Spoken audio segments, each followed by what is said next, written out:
Salut, bande de faux culs. Quoi? Qu'est-ce qu'il y a? Ça vous plaît pas que je vous traite de faux culs? Pourtant, c'est ce que vous êtes, non? D'ailleurs, nous le sommes tous un petit peu, hein. Vous êtes des faux culs, moi je suis un faux cul, nous sommes tous des faux culs, enfin, surtout vous. Euh, mais il y en a qui le sont un peu plus que d'autres. Vous comprenez ce que je veux dire? Non, je vois que ça rentre pas. Donc, je vais vous donner deux, trois petits exemples. Enfin, deux surtout. Parce que bon, bah, j'ai des choses à faire, moi, j'ai une vie, hein. Euh, et en fait, il y en a un qui l'est particulièrement à mes yeux. La rentrée a débuté il y a 2 semaines et il commence déjà à me gonfler. C'est Gilles Merguez. Pour les chanceux qui ne le connaissent pas, Gilles Merguez, c'est le chroniqueur qui passe son temps à aboyer dans Touche pas à mon zob, là, Touche pas à mon poste. Ouais, ah bah oui, ah bah Gilles Merguez, franchement, c'est le top, hein. Pourquoi je dis que c'est un faux cul alors qu'il passe son temps à flinguer tout le monde? C'est parce qu'il est beaucoup plus doux quand il les a en face de lui. C'est drôle, hein. Et d'ailleurs, ce mec est un gros naze, disons-le, parce que, je veux dire, à part chroniqueur n'en touche pas à mon zob, qu'est-ce qu'il a fait de spécial? Hein? Il passe son temps à dire à des gens qui ont 50 ans de télé qu'ils sont nuls et qu'il faudrait qu'ils arrêtent. Et à côté de ça, il dit que Nabila est une bénédiction pour le monde télévisuel français. C'est dire si c'est un crétin. Euh, et donc, il dit des choses assez virulentes des fois hein, dans ses chroniques. Moi, je me souviens d'une fois où il s'en est pris violemment à Alain Delon en le regardant courageusement dans les yeux de la caméra. Si, je sais pas, il y en a qui se souviennent pas, mais moi je me souviens très bien. Hein, vous voulez un extrait? Bah, je vous le montre. Mais les propos de Delon sont scandaleux. C'est absolument honteux.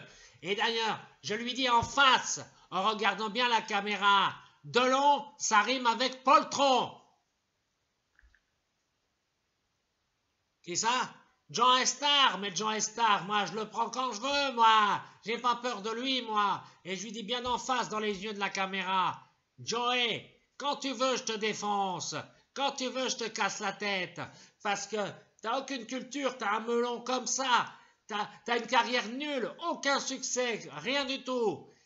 Et un jour, toi et moi, on va se regarder les yeux dans les yeux et je vais te taper, Joe Star, parce que tu n'es pas une star, tu n'es qu'un has-been, tu n'es qu'un has-been. Vive Nabila! Critiquer les gens comme il le fait, c'est pas difficile, hein. Il suffit d'être énervé et puis de détester la terre entière, comme moi je le fais régulièrement. Sauf que après, le plus difficile, c'est quand vous vous retrouvez face à la personne. Parce que ça peut faire très mal. Très très mal, surtout quand il s'agit de Joey Star.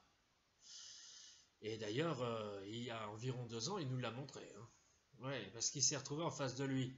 Vous savez pas, vous vous souvenez pas là, la fois où il s'est retrouvé déguisé en livreur de pizza? Bon, moi, j'aurais pas mal réagi, j'adore les pizzas. Mais visiblement, Joey Star, il a un problème avec les pizzas. Ouais.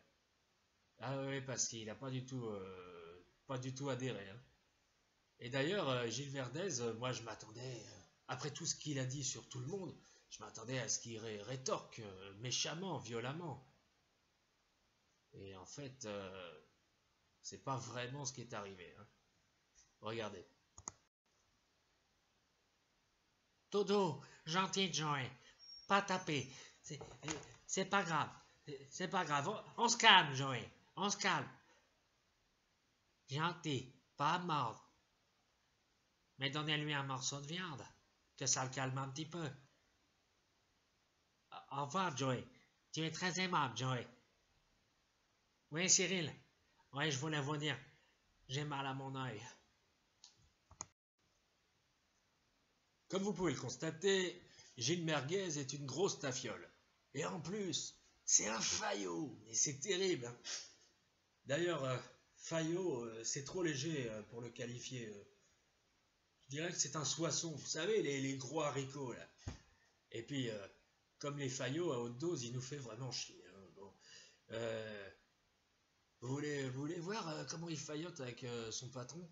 Oh la honte! Ah! comment il craint. Regardez.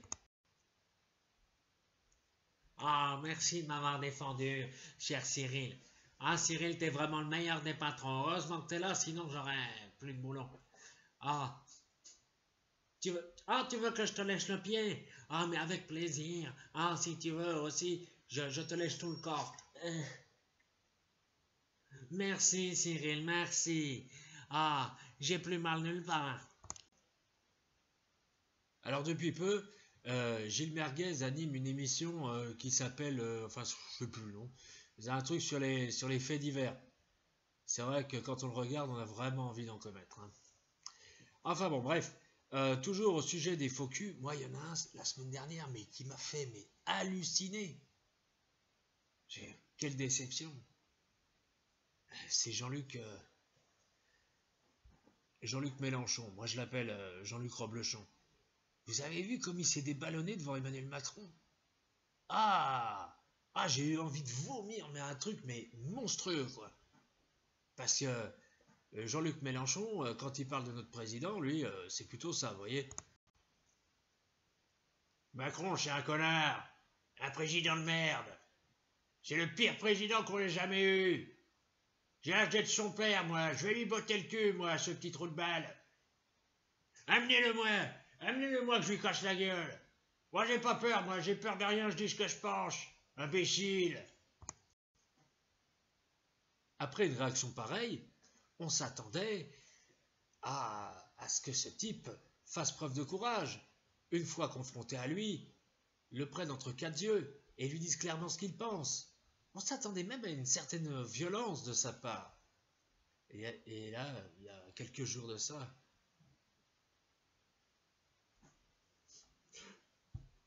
oh, pas lui, pas lui.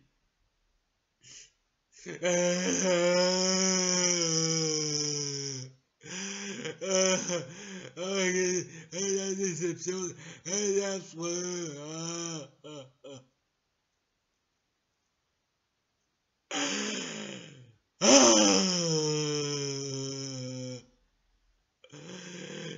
Regardez à l'image parce que franchement, c'est trop horrible. C'est trop horrible.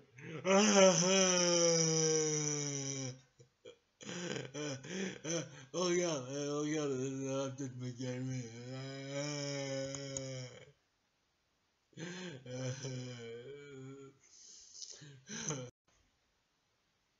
Alors, monsieur le président, ça se passe bien à l'Élysée? Ouais, c'est bien. Comment? Que j'ai dit? Président de merde? Ah, je ne me permettrai pas, monsieur le président. Bien sûr que non. Enfin, moi, vous traitez de président de merde. Euh, Ça se passe bien avec vos ministres? Ah, je me dis, si vous aviez besoin d'un premier ministre, je suis disponible. Comment? Vous bottez le cul? Moi, j'aurais osé dire ça. Mais bien sûr, j'ai l'âge d'être votre père, mais j'aurais été très honoré d'avoir un fils comme vous. Un fils aussi brillant, cultivé, aussi extraordinaire, quoi. Hein? Hein? Les imbéciles de journalistes, là. C'est eux qui disent des bêtises. Ils me font dire des choses épouvantables. Alors, qu'est-ce que ça veut dire? Oui. Tiens, regardez, je vais leur cracher dessus. Tiens, voilà. Ouais. Comment? Ah, mais bien sûr, cela va de soi, monsieur le président. Je suis très heureux d'avoir discuté avec vous, monsieur le président. C'est un honneur, monsieur le président. Que, insulter? Moi, vous insulter? Mais j'en suis incapable, monsieur le président. Mais c'est pas moi, c'est Corbière. C'est lui qui a commencé. Je vous aime, monsieur le président. Embrassez-moi sur la bouche, monsieur le président. Embrassez-moi sur la bouche. Hein? On se voit tout à l'heure pour le chèque. Tiens, vous, là, les feignants, là, les branleurs. Donnez-moi un peu de cirage pour nettoyer ces pompes. Imbécile. au vu de ces images sordides, je vous propose qu'on fasse une minute de silence à la mémoire de la gauche française, morte depuis bien longtemps.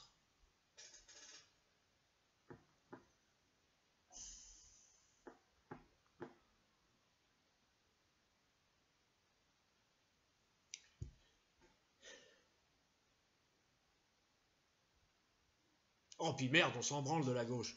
Bon, maintenant, nous allons avoir l'avis d'un expert en existentialisme. Oui, parce que analyser cela serait intéressant de la part de quelqu'un qui connaît bien la race humaine et qui la représente plutôt assez bien. Et il s'agit de Fabrice Lucchini. Nous l'écoutons immédiatement. Les faux culs. C'est hallucinant, tous ces hypocrites, tous ces faux derches. Et malgré le fait que ce soit des faux culs, ça les empêche pas de dire de la merde. C'est fascinant de voir ça. Absolument incroyable. Gilles Merguez, par exemple. Quand on le regarde, on se dit comment la télé a pu tomber aussi bas. C'est un concept. Oui. Un homme que personne ne peut supporter et que l'on subit depuis tout ce temps. C'est la télévision moderne. Quant à Jean-Luc Mélenchon, mais c'est extraordinaire. Jean-Luc, JL. Le mec qui a toujours vécu avec une cuillère en or dans l'anus et qui joue les révolutionnaires.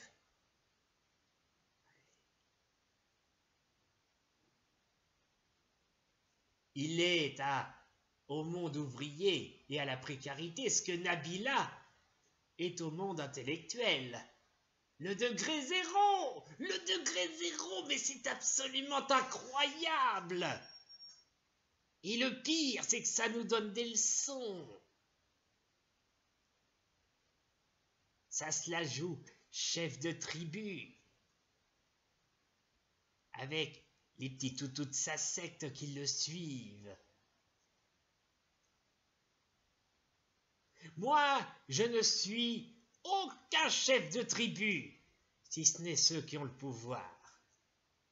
Ben oui, je tiens à mon boulot, moi. Qu'est-ce que vous croyez? Donc moi aussi, quelque part, je suis un faux cul, un faillot, un lèche-botte. Et c'est fascinant de lécher les potes.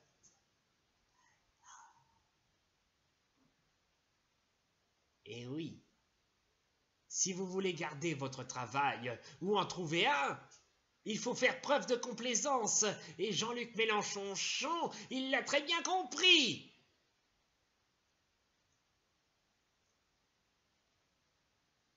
Ah oui. D'ailleurs, ça me rappelle une anecdote. Je me souviens, quand j'étais coiffeur, il m'arrivait... Ta gueule! Excusez-moi, j'ai pas tenu. Avec Fabrice Lucchini, je tiens rarement plus de 2 minutes. Là, j'ai tenu 3 minutes. Bon, je vous laisse, hein, parce que il faut que je m'occupe de mon avenir. Moi aussi, il faut que je fasse preuve d'hypocrisie si je veux réussir dans la vie. Voilà. Donc, je vais regarder qui a des chances de gagner les prochaines élections, et puis je vais y aller à fond. Hein. Et puis, qui sait, peut-être qu'un jour, je finirai chroniqueur à Touche pas à mon zob. Hein. Allez donc savoir.